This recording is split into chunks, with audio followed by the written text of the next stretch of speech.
Hello, everyone. What is the estimated average salary of a cleaner in Iraq?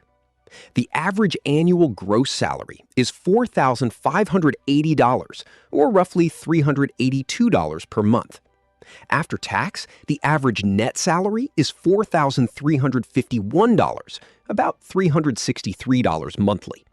In Baghdad, cleaners earn more than the national average. The gross salary there is $5,404 per year, or roughly $450 each month. The net salary is $5,114, about $428 monthly. Experience, the employer, and the type of cleaning work can change your pay.